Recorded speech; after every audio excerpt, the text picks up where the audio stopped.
Hello दोस्तों, आज के वीडियो में हम रिव्यू करने वाले हैं स्केचर्स के टॉप टियर रेसिंग शू का, जिसका नाम है स्केचर्स स्पीड फ्रीक। ऑल्दो ये टेक्निकली फर्स्ट वर्जन है, ये एक स्पिरिचुअल सक्सेसर है स्पीड एलीट सुपर शू का। स्केचर्स ने स्पीड एलीट लॉन्च किया था 3 साल पहले, जो मैराथन रनिंग के लिए डिजाइन किया गया था, पर लोगों को वो 5K, 10K या फिर हाफ मैराथन रेसिंग में पसंद आया। इस फीडबैक को ध्यान में रखकर स्केचर्स ने स्पीड फ्रीक लॉन्च किया लॉन्गर डिस्टेंसेस के लिए। इस शू को मैंने रिसेंटली क्रेज कैंसर रन की हाफ मैराथन डिस्टेंस के लिए यूज़ किया।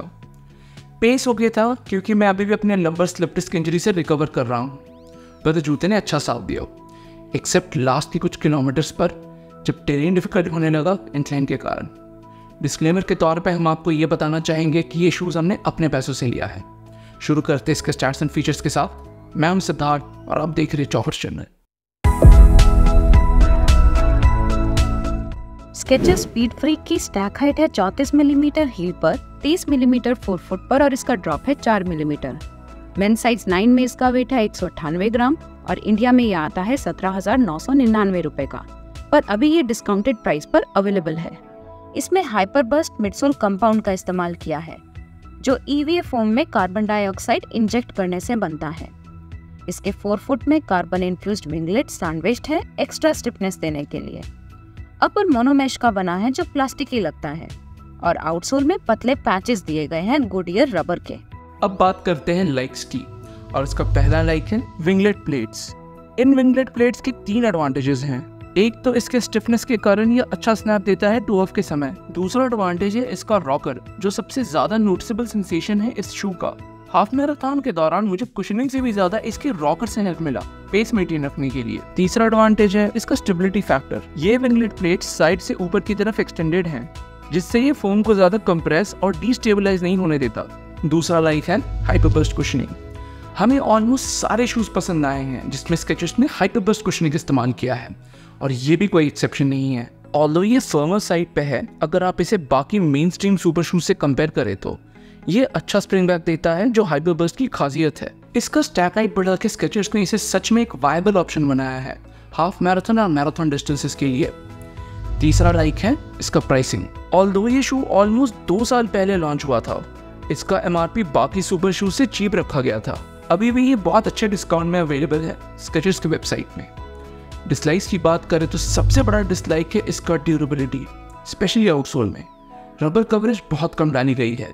वेट चेक में रखने के लिए इन्होंने गुडियर रबर की पतली परत दी है 4 फुट में और थोड़ी बहुत हील में, पर हमने पुराने हाइपरबर्स्ट में देखा है ये एक्सपोज्ड मिडसोल कंपाउंड बहुत इजीली वेयर आउट होने लगता है, जिस कारण मुझे इतना कॉन्फिडेंस नहीं है कि ये 200-300 किलोमीटर से ज़्यादा लास्ट करेगा इंडियन कंडीशंस में। दूसरा डिसलाइक है इसका बाउंस। ऑल्दो हमने हाइपरबर्स्ट को प्रेज किया था लाइक सेक्शन में, अगर आप इसे zoom x, light strike pro या किसी भी सुपर फोम के साथ कंपेयर करोगे तो आपको इसका रिबाउंड कम लगेगा। किसी भी रेस के सेकेंड हाफ में जब आपको शू से बाउंस की जरूरत सबसे ज्यादा होती है, तब ये एफिशिएंट लगता है रॉकर के कारण, पर इससे कुछ खास बाउंस बैक नहीं मिलता, जो मुझे स्पेसिफिकली एक नेगेटिव पॉइंट लगा इस सुपर शू का। अब हम इस शू के 3 मेजर कंपोनेंट्स अपर, मिड सोल और आउटसोल को रेट करेंगे अपने एक्सपीरियंस के बेसिस पे। शुरू करते हैं इसके अपर से। फिट ट्रू टू साइज है, लॉकडाउन ओके है। जिन शूज में पैडिंग कम होती है उनका लॉकडाउन कुछ खास नहीं होता, और इसका अपर सुपर मिनिमल है। इसका फायदा होता है ब्रीदेबिलिटी में, और इसका ब्रीदेबिलिटी इसके अपर का सबसे स्टैंड आउट पॉइंट है। इसके अपर को देंगे हम 3.5 आउट ऑफ 5। इसके मिडसोल को रेट करना थोड़ा मुश्किल है, ये सुपर शू जैसा फील होता है और नहीं भी।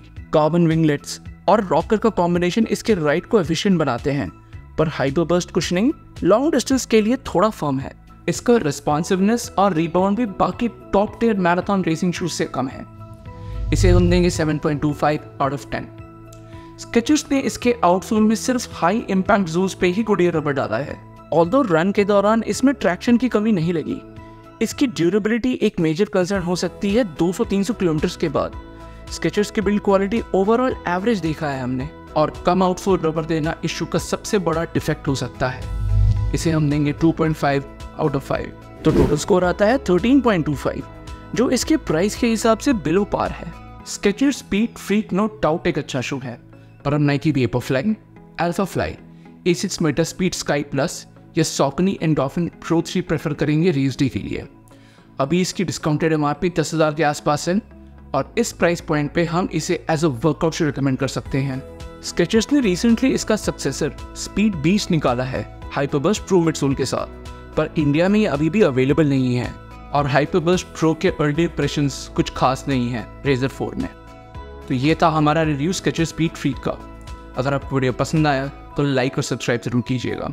अगले वीडियो में मिलते हैं। Thank you, good bye.